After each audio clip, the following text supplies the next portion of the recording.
What's up, YouTube? Welcome back to the channel. Today we're going to be working on this Grizzly again. 05 Grizzly 660. Today's problem is this shifter's moving, but the linkage really isn't. So I've been having trouble with this thing recently that I go to put it in forward or reverse. Basically it just plows snow. So forward and reverse a lot, and it's not finding the gear. It's jumping, it's just jumping in and out, and it kind of sometimes makes the gear, sometimes doesn't.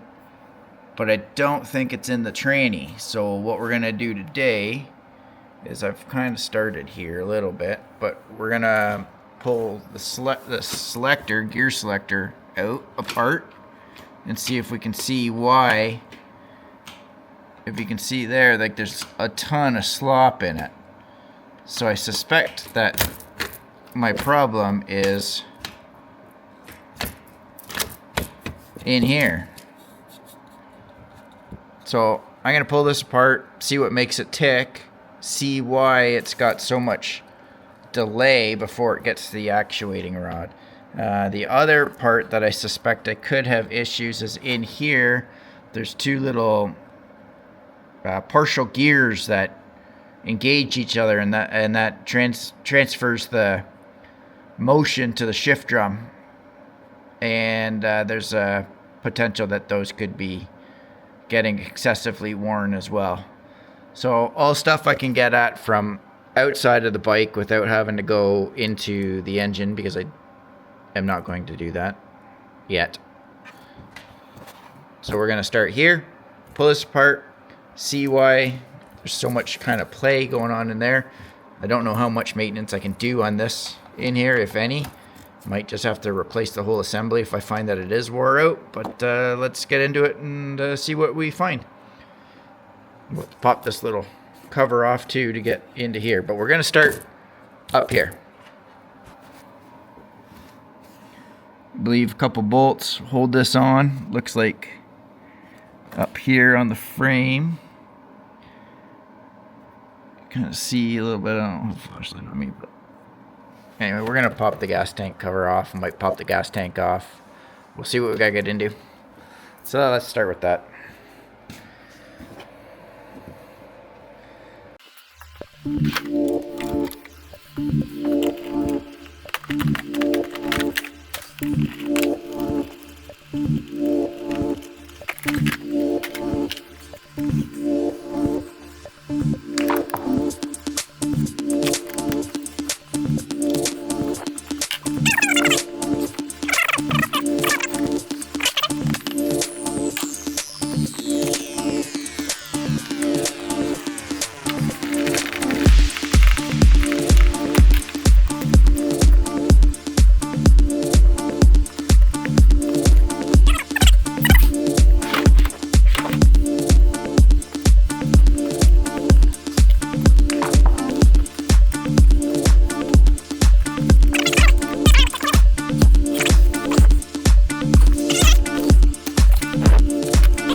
Get a better view at what's going on here. So I was gonna break it here, but I think it's probably gonna be easier if I just break it apart right there.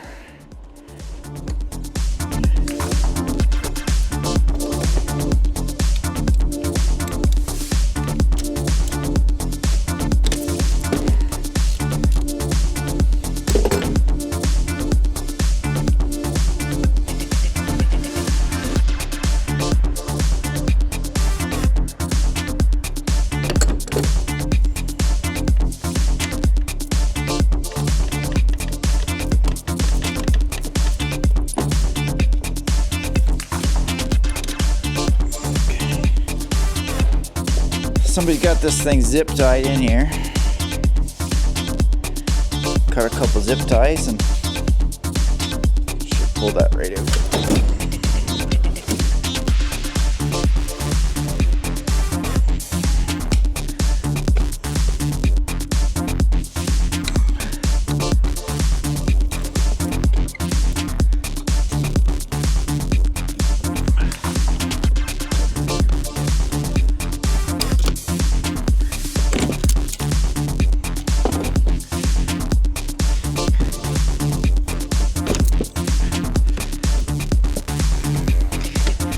Okay, so this does have a cable going to it.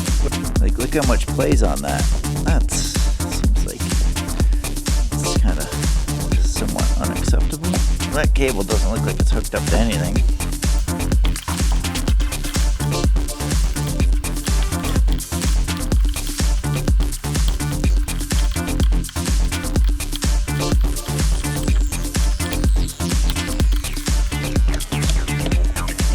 Eventually something got on thread here.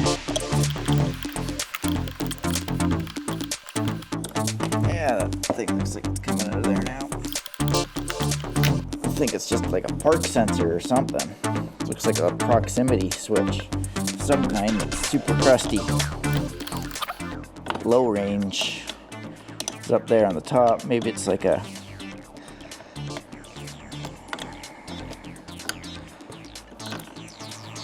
I don't know what the heck that is. Looks like a proximity switch. Just give you a peek there. Low range sensor, maybe. I don't know. Anyway, there's that turd out of there. Take it over the bench and see what makes it tick. So this thing here should not have that much play in it, as far as I'm concerned. So I'm gonna pull this apart and probably determine that it's not fixable, like a lot of the stuff.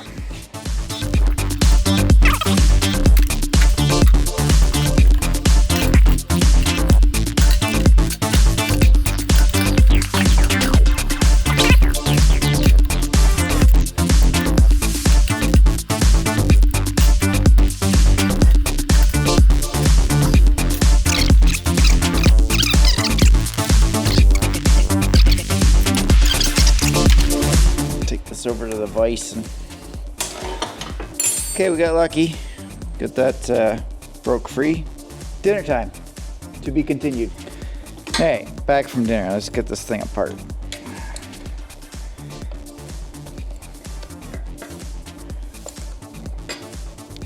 I didn't have one of these fancy 6-point sockets, or I'm sure it has some technical name, but regular 12-point wrench worked.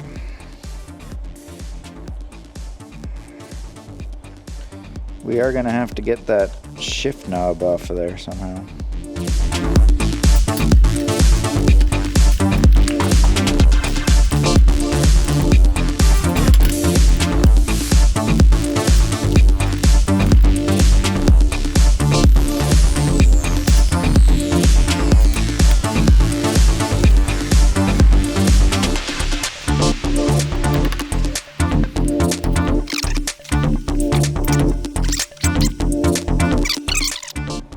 Okay, so we got that all apart, and basically what we got, look how much play is between those. So whatever is going on in here it's fairly wore out. And that looks like it's a press washer, which we're not gonna probably be able to get that off without breaking it.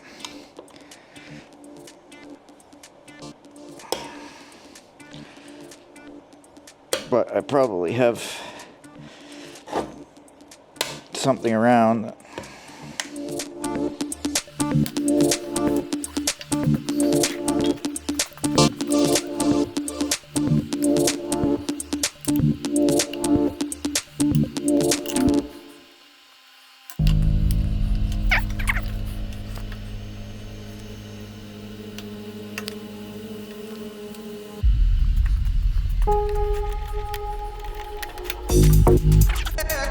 Basically, I'm just working this press washer around.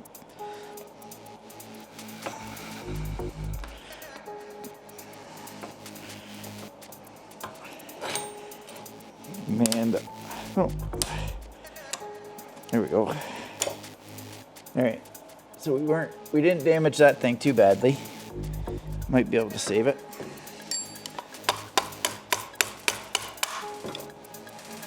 Just all kinds of crud coming out of here.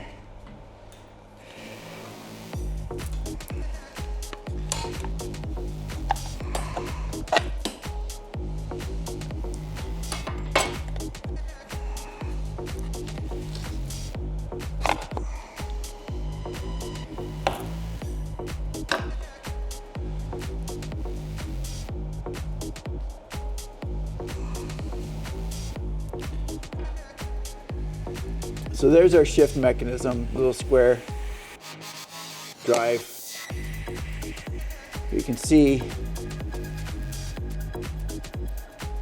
it's really wore. So I'm going to clean all this up, and I'm going to see if I can. I'm going to see if I can shim that somehow.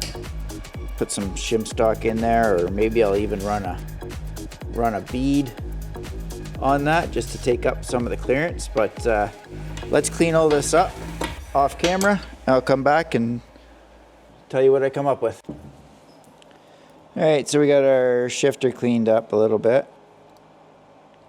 About 480, 485 on that. We're about 465. So 20 thou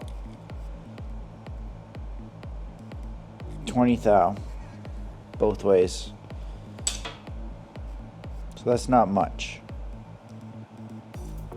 So I can either weld that up, or I can find a piece of 20 thou shim material or something there and about. And because this is captive, it can't go anywhere once this is all assembled inside this housing. I think if I were to epoxy some shim stock here, we would probably be okay. We do have a little bit of play in the ball joints. I can see what I got for shim stock. If not, that'll determine our path forward. So just to give you a little closer view here, that's that cleaned up. That measures about 465 thou. There's the drive square it goes in, measures about 485 to 490.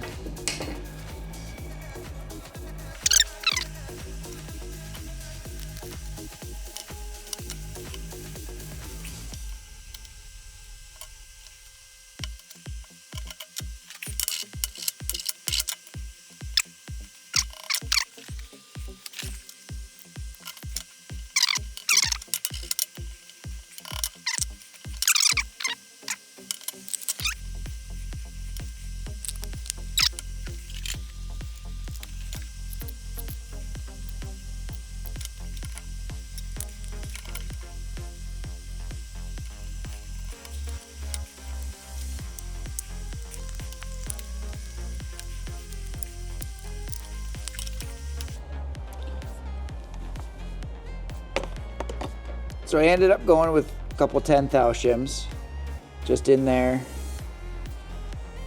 on the drive.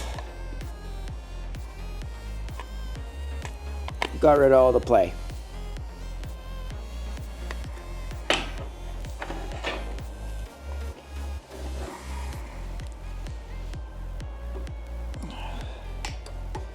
So, right, wrong.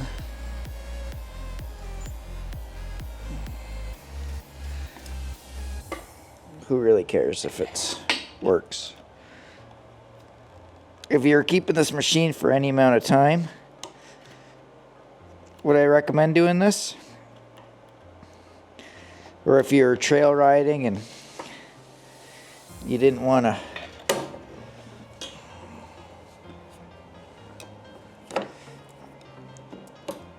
risk this, then I probably wouldn't recommend this, but you know what,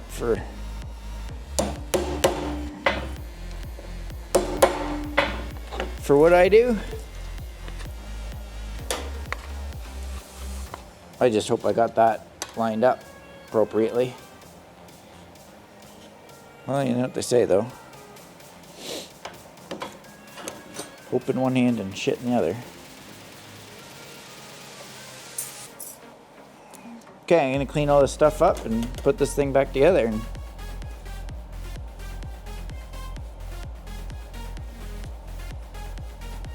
let's hope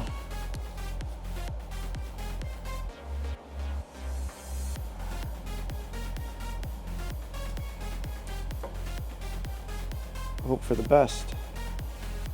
So I would imagine that I've lost the spring that belongs in here. I'll have to go for a mission for that, if it was ever even in here. I'll be back.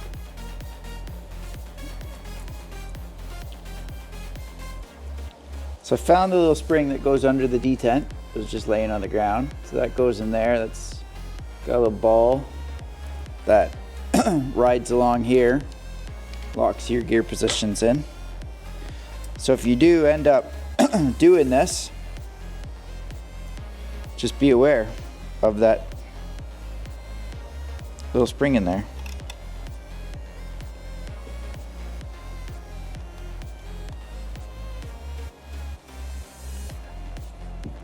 Because when I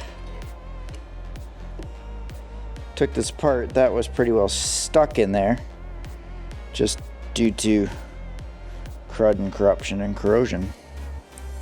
Okay, I'm gonna clean all this up. Be back.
working a lot better than it ever has. So I'm going to throw this back together and put a few more miles on it, see how that works. And then decide if we're going to go deeper into that shifter mechanism on the case. But for now, I think that's 100 times better than it was. I don't know if we got that boot on right when you're on, but this thing's never been able to go into park, and it's actually in park right now. Like I've never been able to get that to shift back into park. So, win. And I saved $150 on having to replace that shifter. So I hope you found that interesting. At least now you know what's going on inside of that gear selector mechanism. Whether shimming it's the right move or not, that's decision's up to you. It's the right move for me. Anyway, thanks for watching this video. See you in the next one.